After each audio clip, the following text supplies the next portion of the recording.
a language that has close links with Cambodian.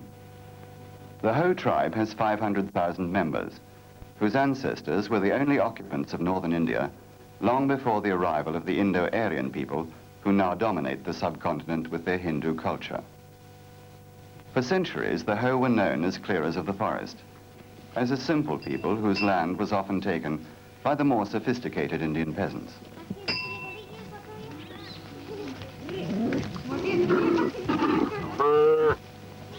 Jojo Hatu, the village of the Tamarind, is the home of 400 people from 8 different clans in the forests of Kulhan, an area reserved by the British colonial powers for the development of these tribal people. The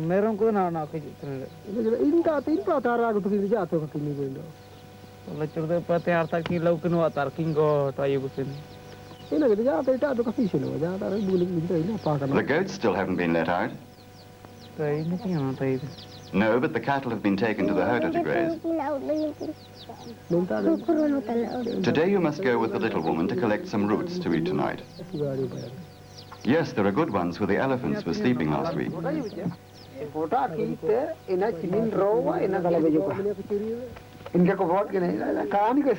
We people all eat from the same rice pot. The same rice pot as our ancestors.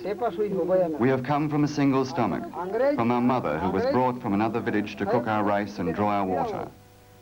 We will tell you how the British came to take this land. One day a white Sahib came into the forest and saw a mouse. He captured it and sold it to some children. He bought some wood with the money and sold it in the market for a profit. After doing it many times, he had enough to start a chain of salt factories, and his money grew large. His mouse had made him a big businessman. That is the way of the foreigners.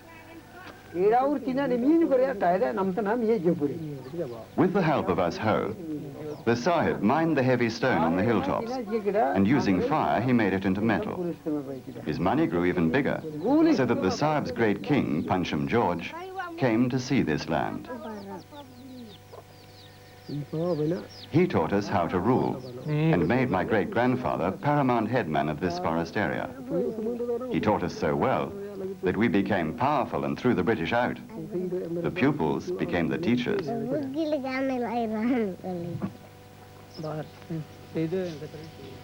Bamia's great-grandfather became the paramount headman in 1833. Today, Bamia is headman. He built the house after he took the big woman, Palo. From her stomach came the eldest son. Chumbru, the next son, has gone off to graze the goats. He plows the fields and will become the next headman. Helen is the youngest from Palo's stomach. She's a strong girl and works well. After Bamia's father died, he became headman and took another woman, Menjo. Bamia paid 3 cows and 60 pounds of rice for the big woman, but for Menjo, he only paid 2 cows. She is not strong and has lost 2 children.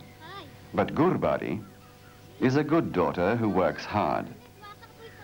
Chipari, the youngest, is a bright girl, but she's weak and suffers badly from fever in summer.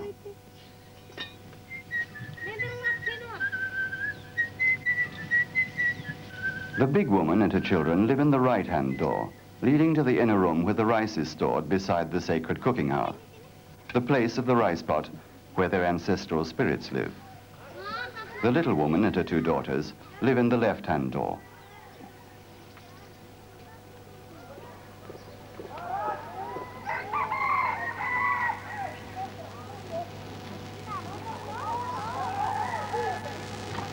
The village is small, scattered throughout a clearing in the forest. The fields cover 3 square miles in the hills on the eastern edge of the central plateau of India. After the monsoon rains, the forests are rich, while the sap is still rising in the rice stems.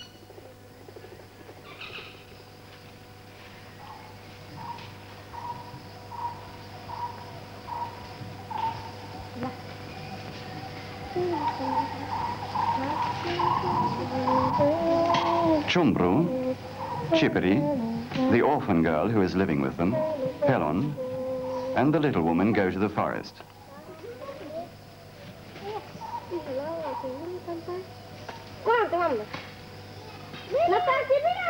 At the spot where the elephants slept last week, they split up, taking care to keep in earshot.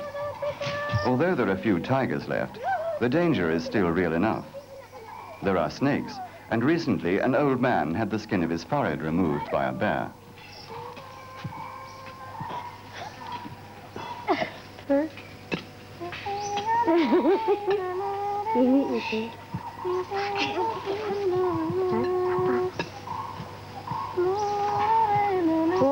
The root of the peteru vine is fat and can be dug out from the ant-infested base.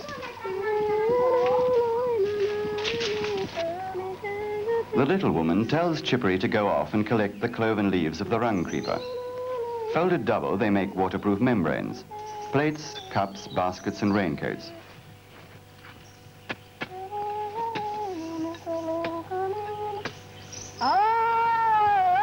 The forest provides the hoe with most of their food, but it is wild and capricious. It may be powerful, but the ancestors have shown the hoe that with respect, the forest can become a friend. Like all the animate things in the hoe world, the forest is full of spirits that are not under the control of man. It is their close association with these forces that distinguishes the hoe from the other people of India. When a man is fed up, or two people want to be together, the forest is their retreat, where they can go and be alone and private from the social life of the village.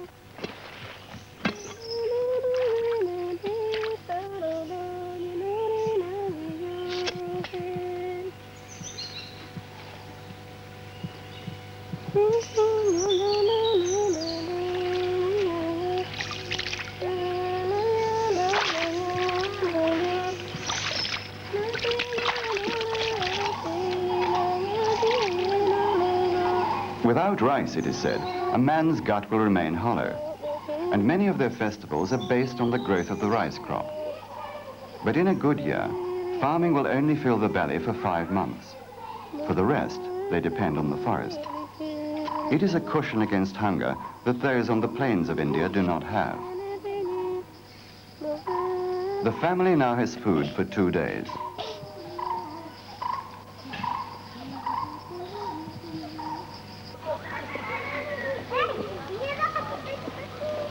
Rice, germinated in the dark, is broadcast directly into the fields before the monsoon. Only a few villagers use the modern technique of transplanting from seed beds. After the monsoon season, it is only necessary to weed out the wild rice from the fields so that next year's seed is clean.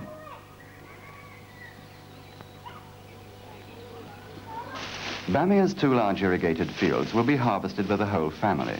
The big woman organizes it and has invited her elder sister, now in a nearby village, to help. The little woman works beside her husband's younger brother. After all, when Bamia dies, he will be expected to sleep with her and look after her. Chumbru, the son, takes the last sickle. The big woman's sister will take 1/3 of what she harvests. And when her field is ripe, Paula will go and help her in the same way, getting the same share. The daughters of Bamia's 3 brothers stick close to the big woman, learning what to do. They must not pluck the stems that are left intentionally in the center of the field for the carriers to take as their wages. The carriers are distinct from the reapers, only being allowed to pluck the rice by hand. Within the egalitarian structure of the village, this is one of the few distinctions between wealth and poverty. The reapers were invited to help. The pluckers came to the field after work had begun, asking if they could help carry the crop.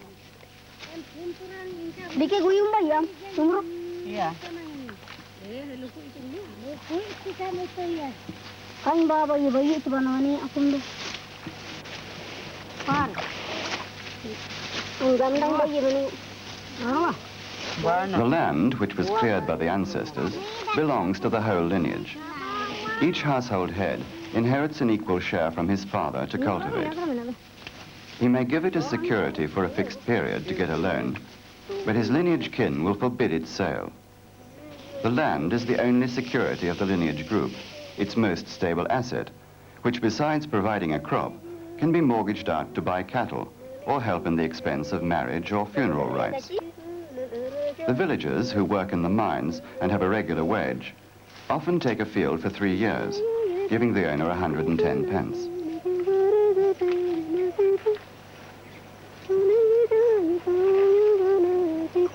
The widow who came to carry picks up her wages.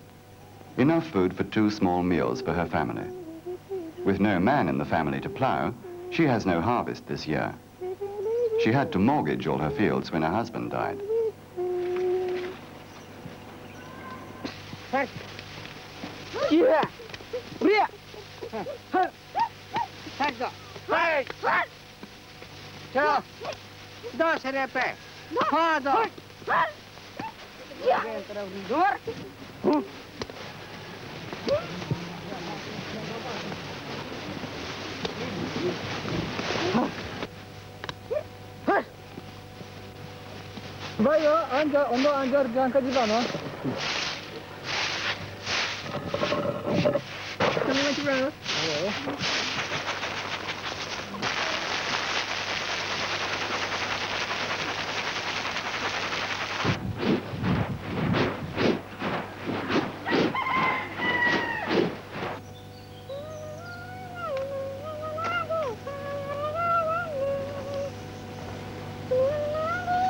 The little woman has sent Chippery to take an axe to the blacksmith's to be refaced.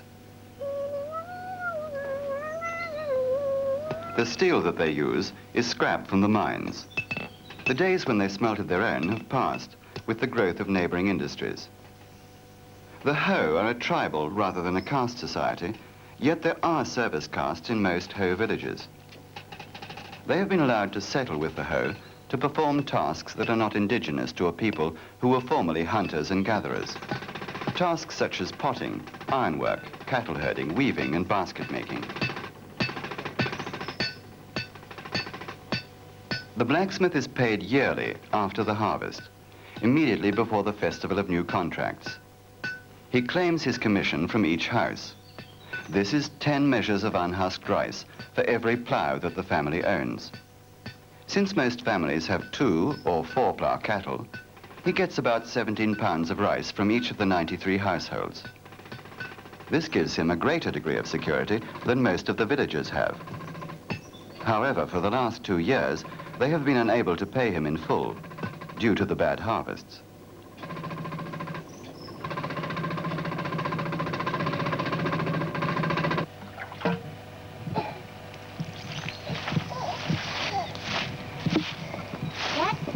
After the harvest, the rice pots are full, and every house smells of fermenting beer. Vamia's family remud the house, damaged by the monsoons, in preparation for the festival of new contracts. This is the month of plenty. The abundance of food and the slack period in the agricultural year allows for the consolidation of social relations. Women visit their sisters married in other villages. Boys go to see their mother's brothers. All these activities center on the major festival of the year, the festival of new contracts. For this week, no work may be done, and all formal social relations lapse, to be taken up again in the new year. Within limits, the normal restrictions of social life are forgotten. Using red clay, ochre soil, and charcoal, the big woman mixes the paint for the house. Gurbari and the orphan girl wash their hair with mud and clay for the dancing.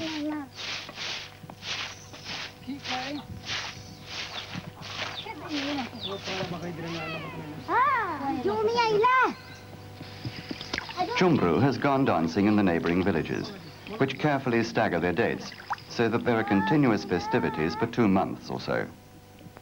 The young men and girls tour the dancing grounds, staying with their kin and taking advantage of the absence of parental authority to flirt, dance, and initiate the complex marriage game.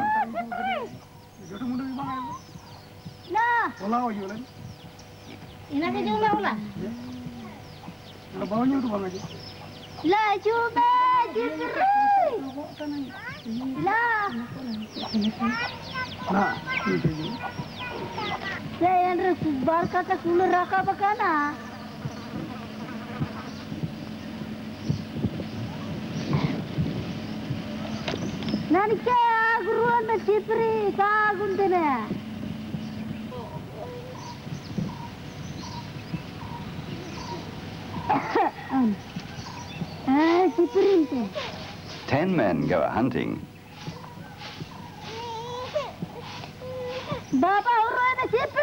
2 do the killing. On the evening before the festival, each family head offers the first rice beer to his ancestral spirits. The big woman sieves the fermented rice, mixing it with water. This will be the diet for the next week, but more important is its symbolism. Without rice beer, the human race wouldn't exist. The great Lord in the sky created the first brother and sister, but they were shy and could not make love. So he taught them how to make beer. Their inhibitions overcome, they made love, giving birth to 7 sons and 7 daughters, who paired off and gave rise to the 7 races of mankind. Bamia offers the beer to the great Lord in the sky, to the guardian spirit of the village, the original couple and all their offspring, and to all the known ancestors of his lineage. He thanks them for handing down the customs of this festival and asks them to join in.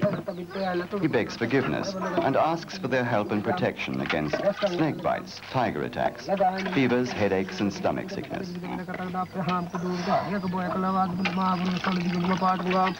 The beer is poured for the male ancestors and again for the female ancestors.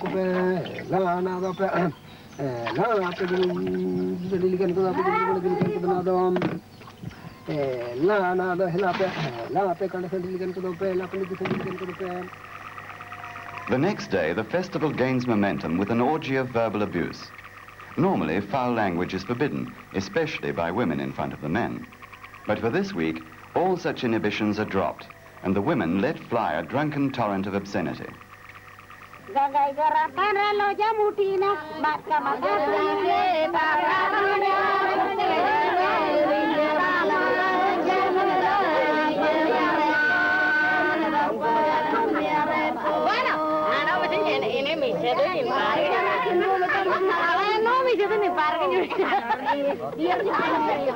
Cock.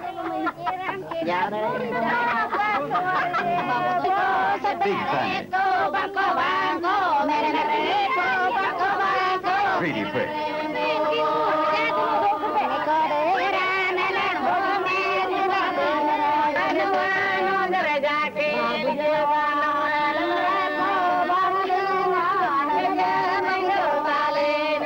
The big woman taunts Bamia, singing to his mother's brother's daughter. My man's got a cock like a peteroo root, big, fat, and hairy, but he's so lazy he can't make any seed.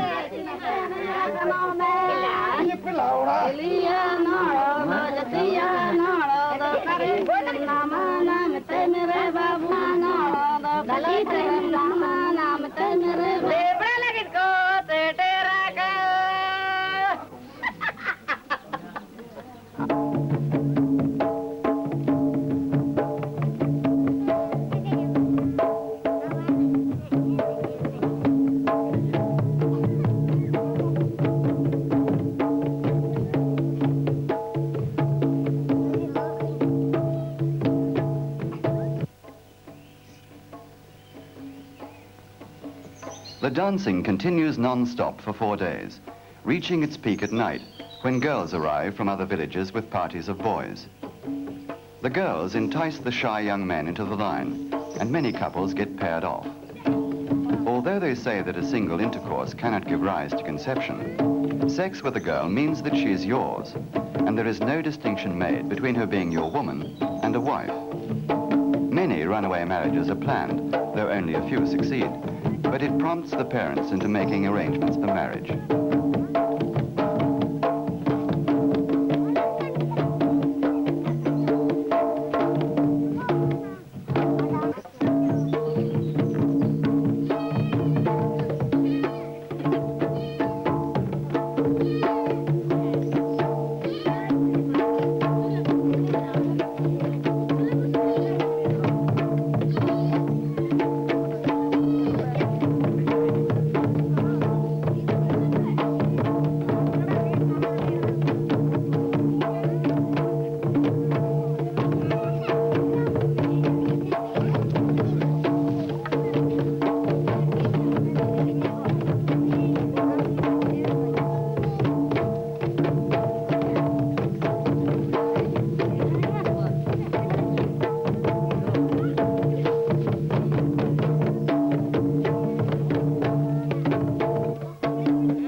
During the second day's dancing, the village priest takes a contribution of beer from every household. After drinking, the leaf cups are arranged as a target.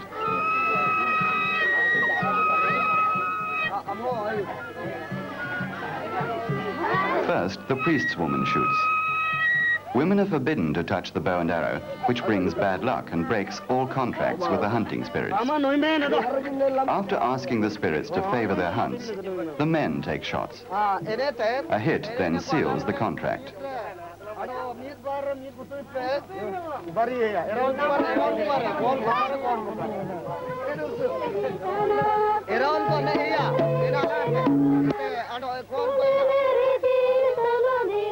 The young men of Jojo Hatu have beaten their drums. They have hurled the sound into the sky. The drums have beat their song, raran, raran. The girls of the village have sung their songs. We have swayed together like the petals of the pumpkin flower.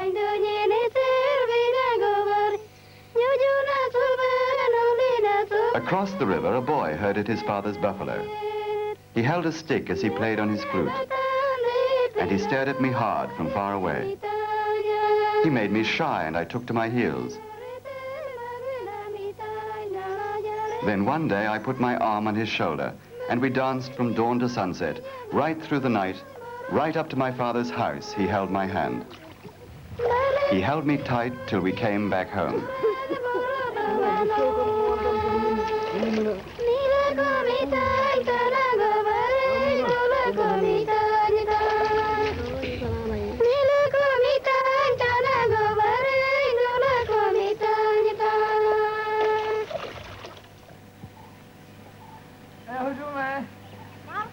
The final sequence of the Festival of New Contracts is the driving out of Bagheya. With the men of Kinjari Hill and the men of Bangay Hill be driven out, run away, Bagheya. Symbolically, they beat this mischievous spirit out of his favorite hiding place in the thatch of the cattle sheds. They take some of the straw.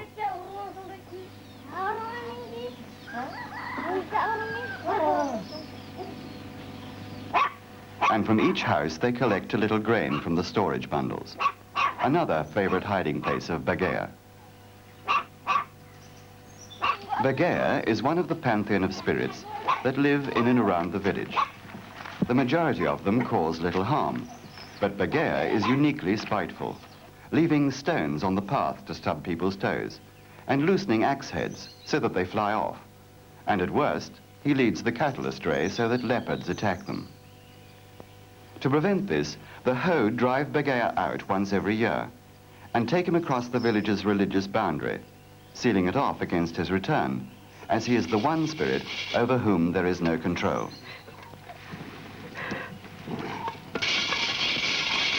Rice is roasted and flavored with ground turmeric and chilies for the children.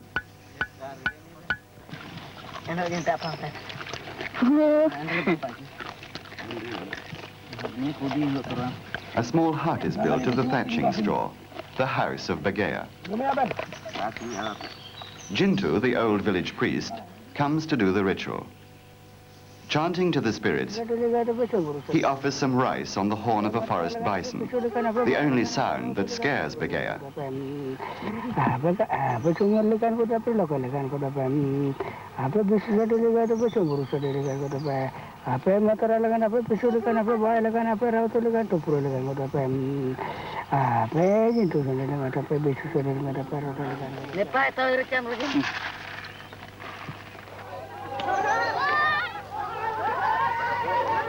After destroying the house, everyone runs back across the boundary to prevent Bagheya from possessing one of them and get him.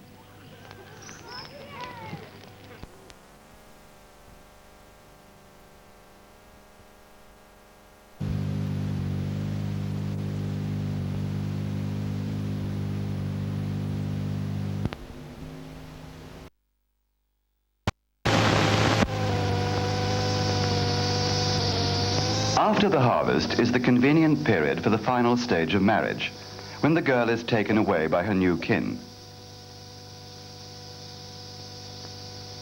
Bamia's distant niece prepares for this, washing at the river, while all wait for the boy and his relatives to come along the path from his village some 5 miles away.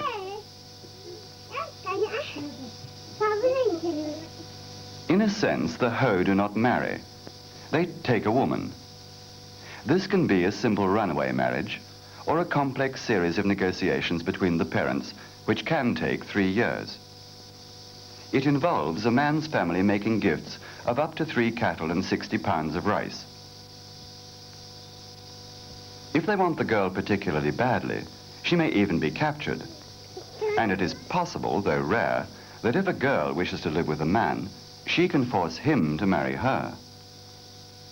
Taking a girl can be done with the pleasure of all concerned, by the proper negotiations, or by force.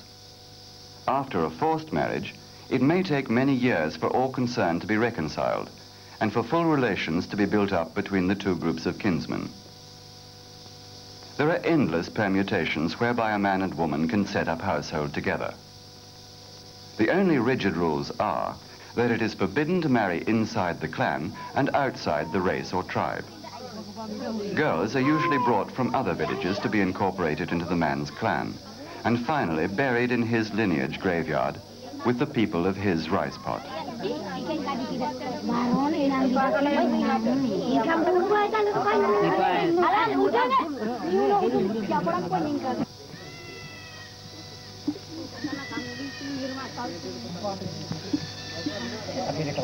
This marriage did not go as planned.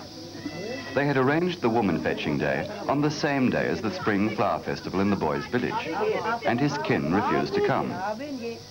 The girl's mother was furious and wouldn't offer them the formal feast at which in-law relationships are sealed between the 2 families.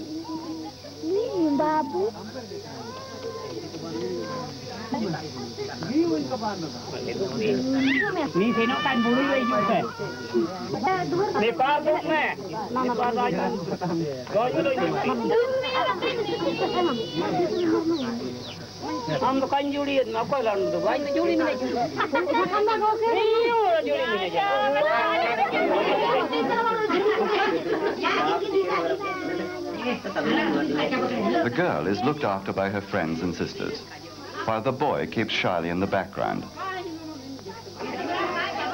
The parents get drunk and joke at length about their new relationship, taking as much advantage as possible before the prohibitions of in-lawship become real.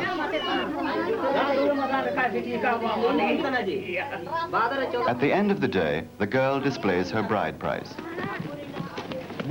In fact, only 2 rather scrawny cows were given. The rest she has borrowed. Tomorrow, she'll be taken away to her man's village.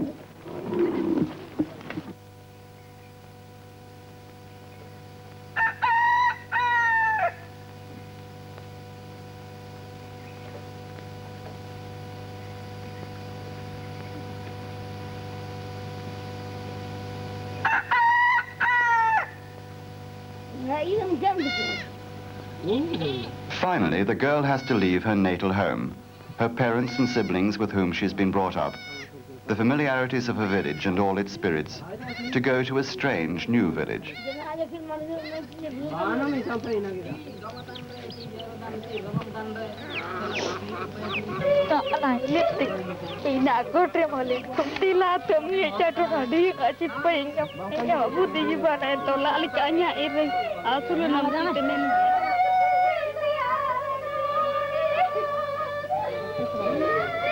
At last, she leaves to say goodbye to her kin.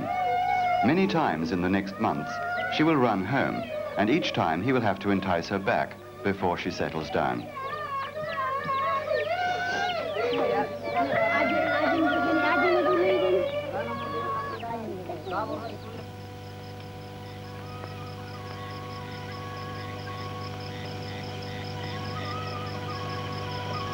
By the start of the new May moon, the stored rice runs out.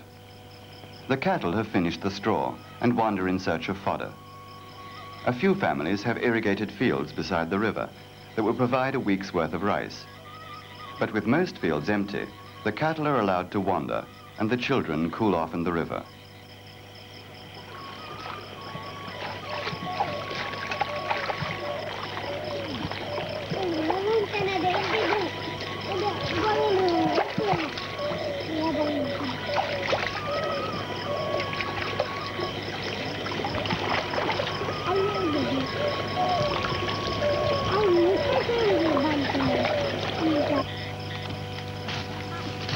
Bamia's sons have left the village to try and feed themselves by working for the timber contractors, felling trees and clearing the jungle.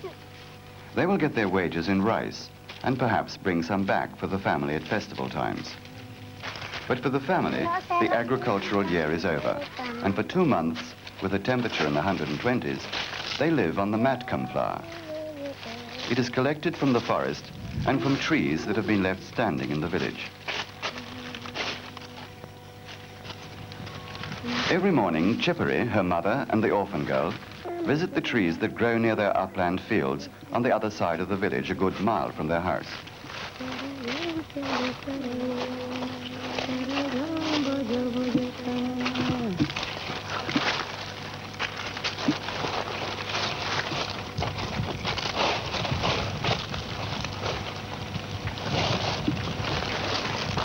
Not unlike a raisin when dry, matcum provides a good enough diet, but it doesn't fill the belly like rice.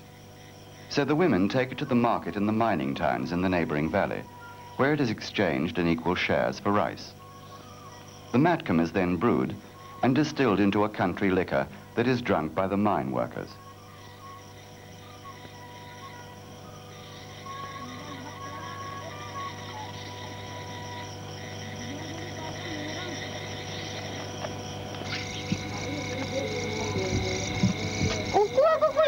The flowers are taken to the top of a hill opposite Bamia's house, where they can dry for 3 days out of reach of the cattle, rampaging for fodder in the heat of summer.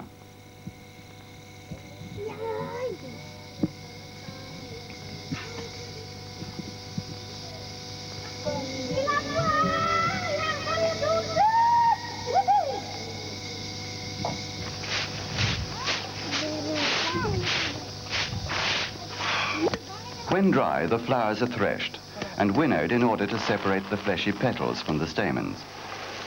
After boiling into a thin broth, it provides the evening meal in a season when there is little else to eat.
Under the mango grove that Bamia's grandfather planted as village headman, Dubil has called a meeting of the village elders.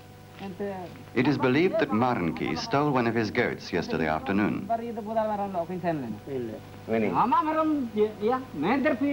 Dumbi complains. My goat vanished. Maranki took it away and tied it up. It's gone. He stole it.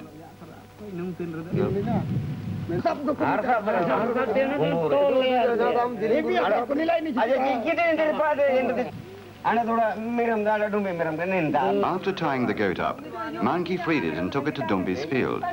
He was ashamed and freed it there.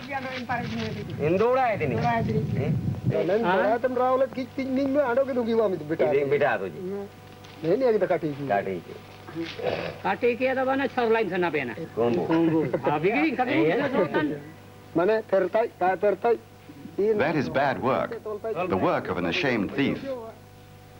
As he's a thief, so he behaved like a thief. That's the end of it. If a man aimed and shot at it, or whether he didn't aim and shoot, is immaterial.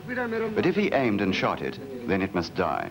It must die.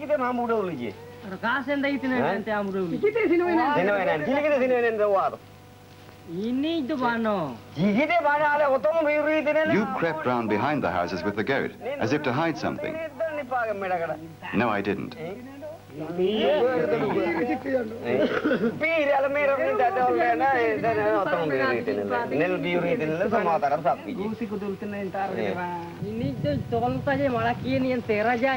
They leave the mango grove and go to see where Maranki had hidden the goat in a ditch under a small fig tree. This is the third time that Maranki has stolen recently, and his unpaid borrowing from his brothers has lost him their support. Since he has stolen before, it was felt that he had stolen with intent, even though he had tried to return it. Old Dursu said, as he's a thief, so he behaved like a thief. Gauging the feeling of the meeting, Bamia, as headman, stated the conclusion with an analogy to the hunting field. If a man aimed and shot at it or not doesn't matter. But if he aimed and shot it, then it must die. The use of such analogy presents the decision as undeniable. Its internal logic or tautology gives the decision a feeling of eternal truth.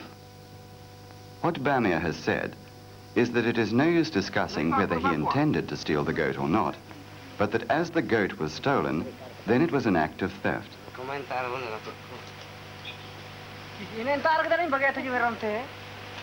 This linguistic trick is one that is used in all discussions by the Ho, who are capable in this way of turning a matter round and round for hours without seemingly reaching a conclusion. After examining the ditch, they adjourn to Dumbi's house to decide what action must be taken to settle the matter.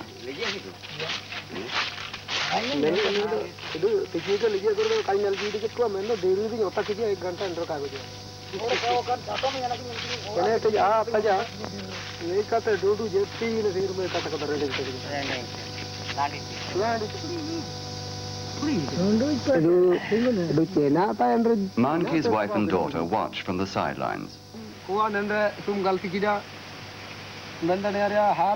Boy, our words have been driven round the meeting like cows on the threshing floor. We agree that you did steal the goat. Whether or not you admit it, you must accept our decision. If you do not accept it, then I will send the matter up to the government panchayat court. They will impose a much bigger fine. You won't be able to take that. We all believe that you have lied and stolen.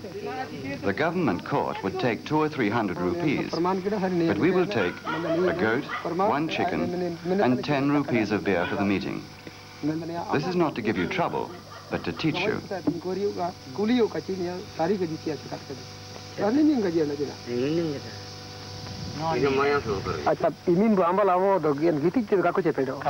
Bamia takes out the headman's report book.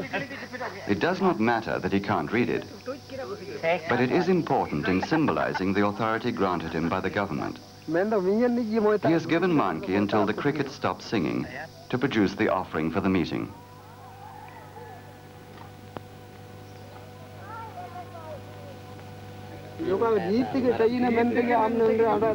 Maranki did not have the resources himself for the offering, and he had to spend the day trying to borrow it. Here, he came up against the feelings of the community. He was ridiculed by everyone. In the end, he had to mortgage his last 2 fields to Dumbil's brother, who is a night watchman in the mines. This will halve his harvest, a very high price. Dubil cannot disguise his pleasure at the settlement. The village accountant writes the report that will vanish into the headman's box.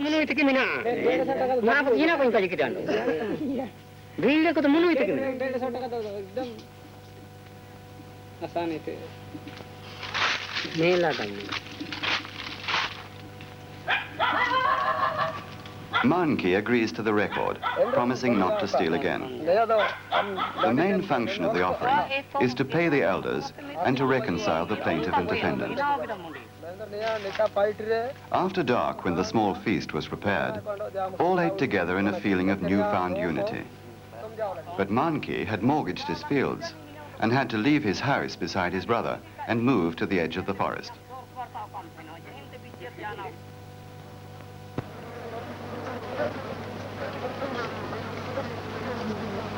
By the end of June, when the moon of heat is waning, life becomes a grim wait for the monsoon rains.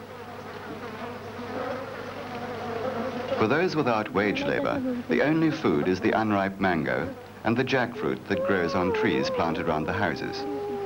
Its sticky resin is kept for trapping birds, and the flesh is made into a curry.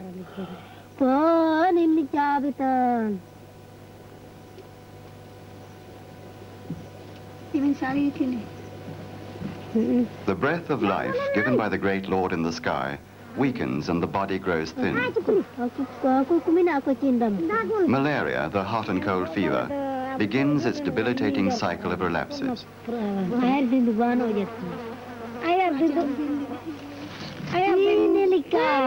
The family worries intensely about Chippity. They keep close to her with a constant chatter, a kind of indirect concern without open expression. An astringent lotion of neem leaves is put on her forehead to cool the fever.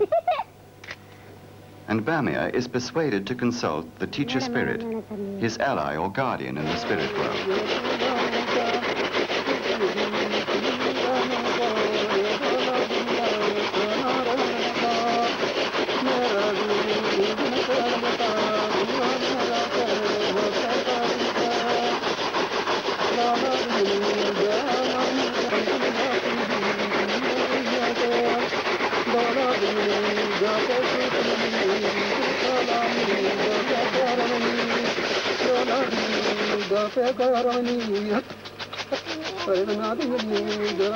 By watching the dancing rice grains, Bamia senses the presence of the spirit.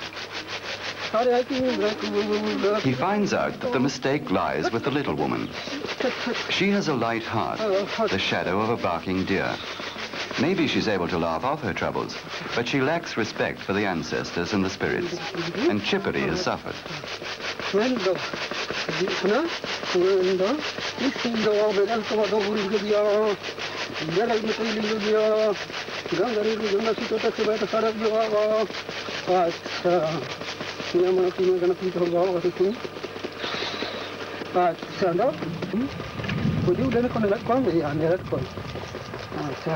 The fever subsides, and thinking her better, Bamia offers the promised hen to his teacher spirit and the great Lord in the sky.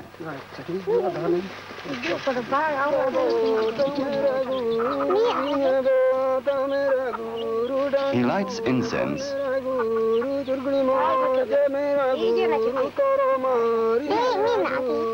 and offers fire. When he first saw his teacher spirit, it came as a flame that led him down a path in the forest.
Greetings, Lord in the sky, and ancestors of the hearth. Bring happiness and protect us from all troubles and pain. You have been mistreated, but now you've eaten with us and we have fulfilled our promises. Keep snakes and tigers from our houses and protect our feet on the paths.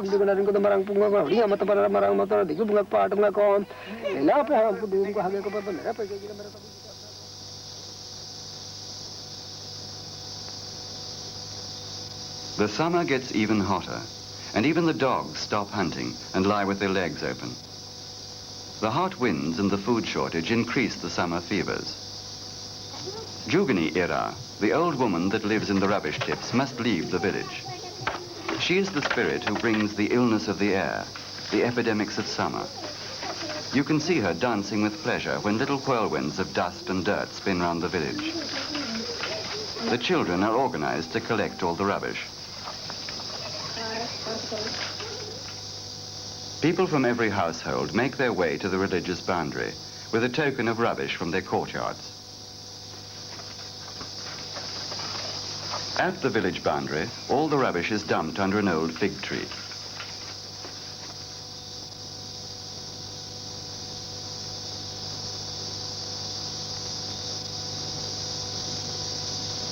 Jintu, the chosen servant on earth of the protecting spirit of the village, arrives with rice flour, turmeric and the sacrificial knife.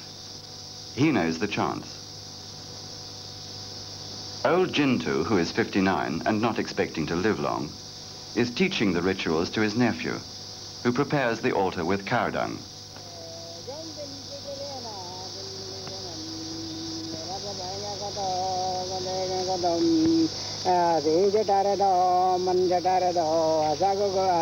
And the rooms for the spirits are drawn out.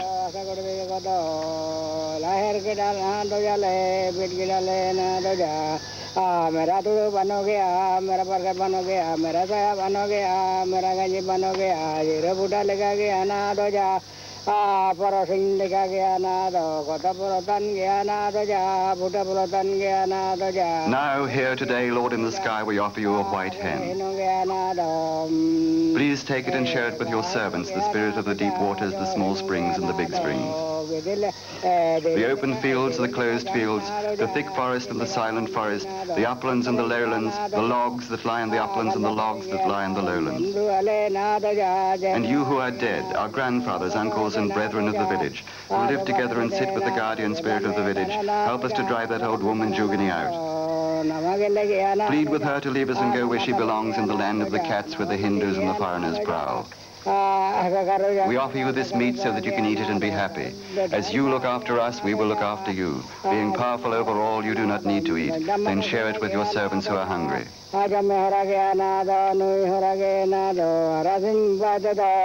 Share the food and protect us from the hot wind, the breath of old Jugani. Tell her not to dance in the village. Stop snakes from entering our courtyards. Keep us safe while we plow the fields, break the soil and split the bamboo. Protect us from stomach aches and our bowels from pouring. Keep fevers from our children and headaches from our brow. Pain from our bones and sun from our heads. Beg and implore Jugani and her man Kinyari to leave the dirt and rubbish of our village behind. Give her this food so that she can take it on a journey to the land of the cats, the rich open lands beyond the village. Oh, great Lord in the sky, beg your servant Jugani, who brings disease in the hot wind, to leave the village for the green fields of another land.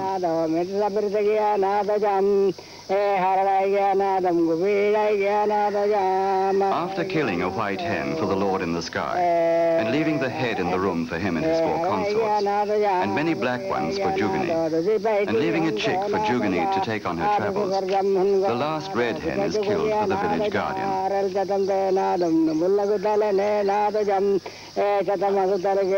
The heads of the hens are left as evidence, and the bodies are taken back and eaten.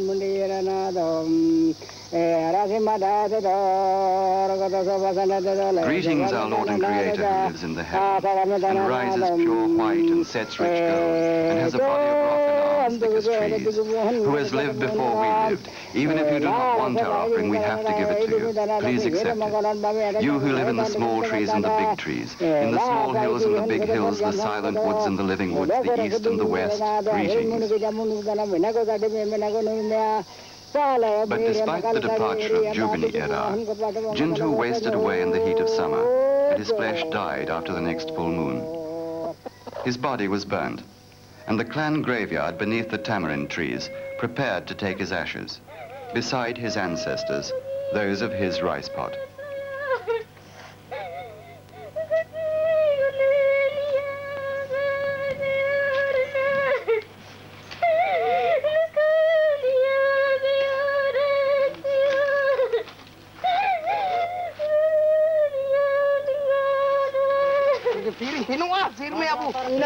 To fetch the gravestone, all able-bodied men of the village and his relatives from other villages go to the forest to find a stone that will please his 2 widows. This stone may only be moved by manpower, and it is the duty of his close relatives to help.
My husband, you have left me. Now who shall I call the father of my sons? While you lived, you worked to fill our stomachs. In hunger and thirst, you supported us and taught us what was good. When I returned from the forest with a basket of roots, now who shall I look to for comfort? Even while dying, you plowed the fields, and now you have died without eating the rice. You have left us behind to eat your labor. Your flesh is burnt, your breath is gone, and for me the earth is a deep, dark pit.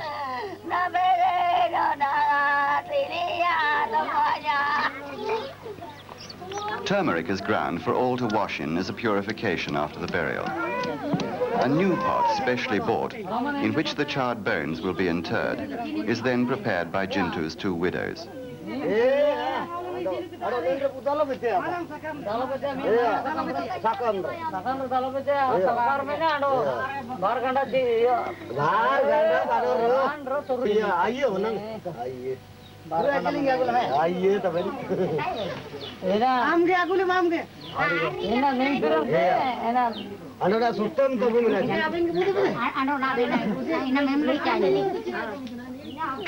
This will be placed in the grave alongside a few of his favorite household articles. It will then be filled with the ashes that have hung for the last week since the burning in the old family rice pot under the eaves of the house.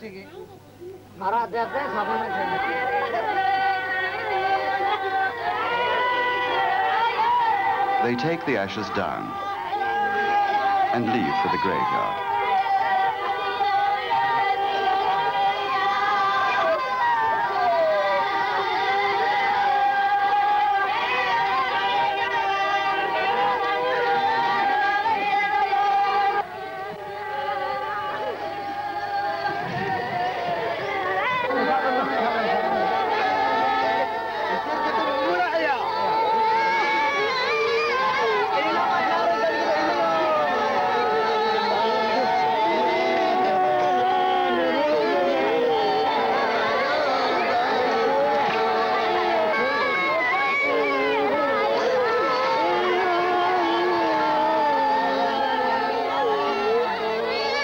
representative prepares the thread and grass, the pathway of the shadow.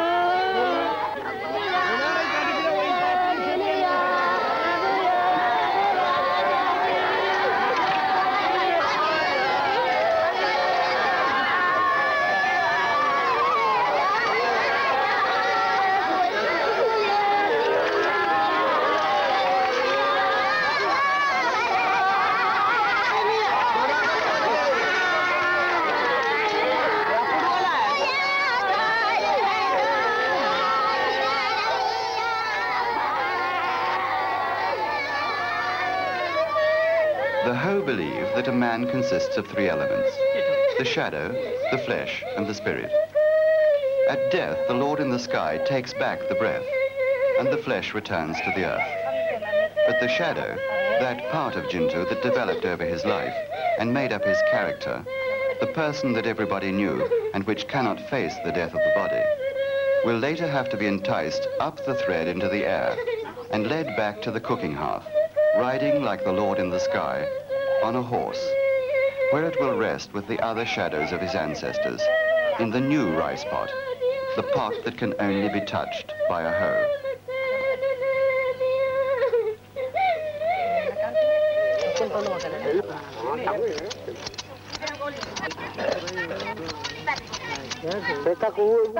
As a symbol of mourning, the male lineage kin shave their heads. This is almost certainly borrowed from the surrounding Hindu population.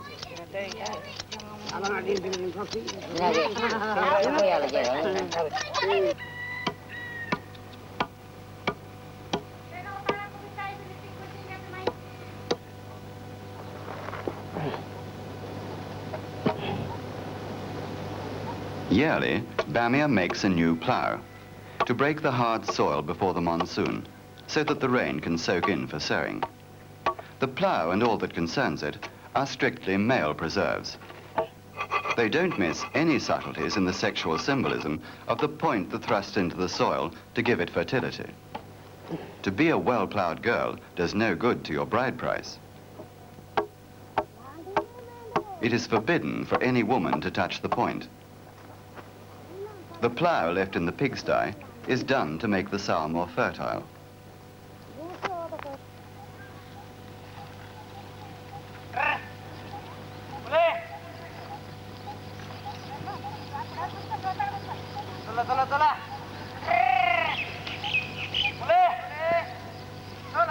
While the eldest son is still away doing wage labor for the timber contractors, Chumbru has to prepare the fields with his father's 2 buffaloes.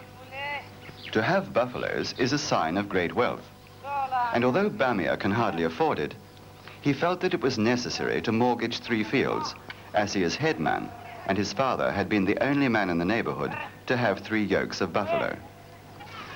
The pressure on land and the exploitation of the forests, plus a succession of poor harvests, has led to a rapid downturn in the wealth of this village in recent years.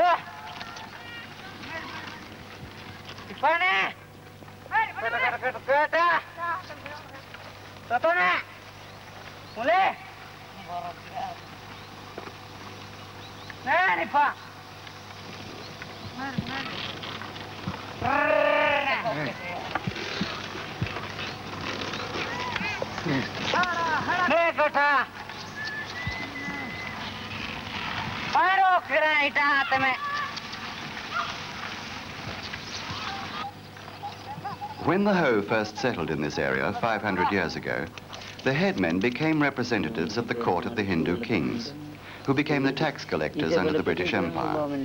In 1833, the British gave the tribals rights in the land, and the headmen were made the policemen and tax collectors in order to protect the Ho from oppression.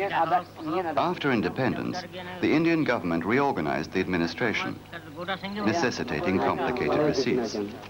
The agricultural officer of the Land Reforms Department has now come to supervise the annual rent collection. The village accountant makes out the receipt payments. But due to a conflict of interest, Bamia, who claims that the Hindu official has no rights to come into his tribal village and interfere, keeps clear until the officer leaves. When the British surveyed and mapped the village, each man was given the deeds of his land. These have not yet been updated. Each lineage head keeps the deeds rolled up.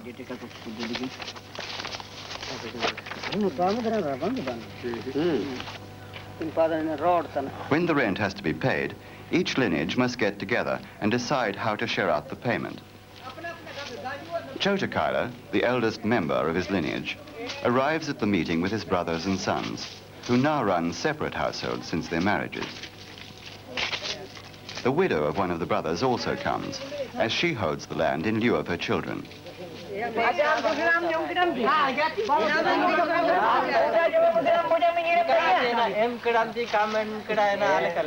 they must sort out who has to pay what.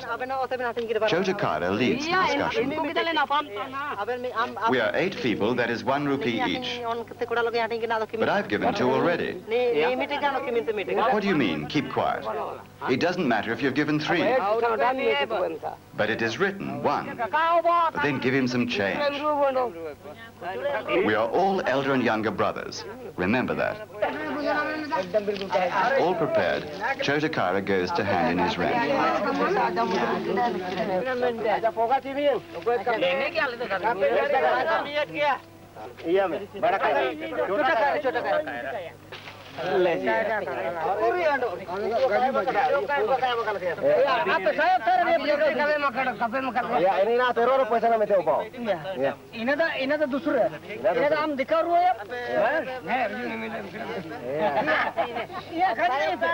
The women play no active part in political events. However, the women of mine workers must bring the rent for their men who are working, and widows holding land for their sons must pay. When the official has left, Bamia arrives. Wearing his best clothes, he takes up his position among his villagers and explains the village maps. When my father, Bisu, was a young headman, the British Sahibs sent survey officers. They took all our names and traced the map showing every path, embankment and plot, so that we can know who owns what, and there can be no quarrel. The government gave us rights to the land that we cleared, and we have to pay rent for this. But we can only use the land that we have cleared. All the rest belongs to the government.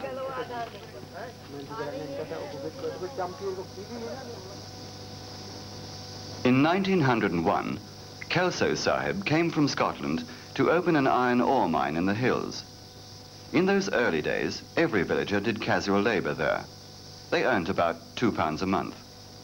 But in 1967, the Iron Ore Wage Board Award was implemented. The minimum wage was raised to £8 a month. Casual labor was abolished. Now a miner must work a 42-hour week, getting sick pay and subscribing to a pension fund. At the time of wage control, most of the villagers were laid off. Management claims that the tribals didn't mind being laid off, and that absenteeism was always high, which avoided any redundancy problem.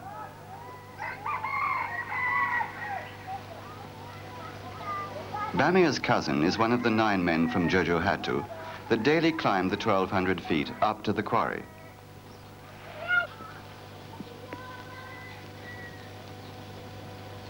Not many villagers work in the mines now. The land here isn't bad. It can feed most of us. But my elder brother died from snakebite. I have to look after his 2 children, and I have 4 of my own. The work is good. My oldest son is now big enough to herd the cattle, and having paid my younger brother's rent, he plows my fields for me, so I can leave the house and go to work. I'll lend Manki the thief some money.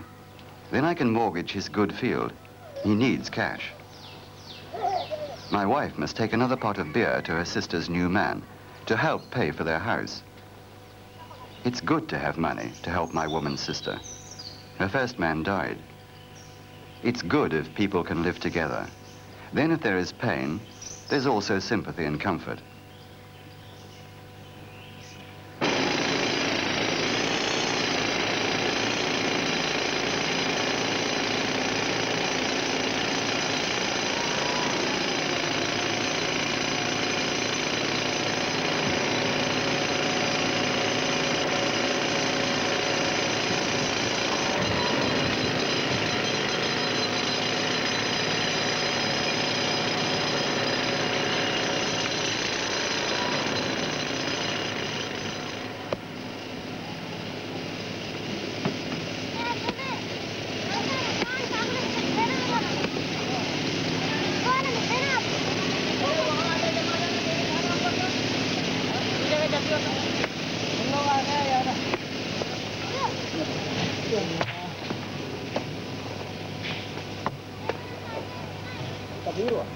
The villagers' attitude to the mines is very ambivalent.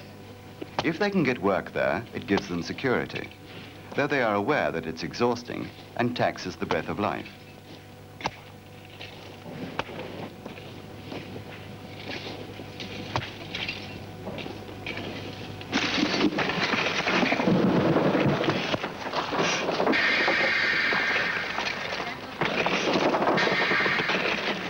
The outsiders, who are said to worship powerful spirits, worry them, and in particular the hermaphrodite loaders, who have strong enough jealousy in their eyes to kill Bamia's buffaloes.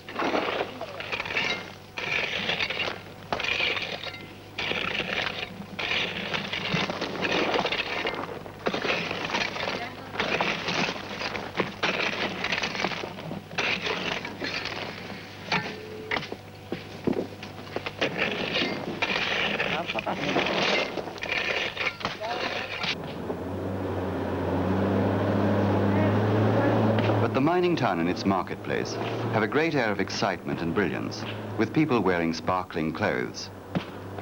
They are conscious that the world of the mines presents a vignette of what the future holds. Bamia is even headman over the mining area, and all permits must be sanctioned by him under the old British Administrative Code. He has seen the building of schools, and the villagers would also like a school in Jojohatu. Once, when it was rumored that thumbprints would no longer be accepted, the village accountant started a night school for all the lineage heads. Now, a new metal road is 5 miles from the village. After the next monsoons, the bridge will be finished, and the road will pass through the valley where Chipperty collected the matcom flowers. Unknown to the villagers, this is part of a government scheme that will develop the area for mineral extraction. How much will Bamia's guardian spirit help him to accommodate to the changes that will come to his way of life and economy? The hoe may long for sparkling clothes and city products, but the village will always continue to provide an emotional security, where the ancestors are buried, where the land is their own, and the closeness of the forest that gives poetry to their language and culture can retain its familiarity.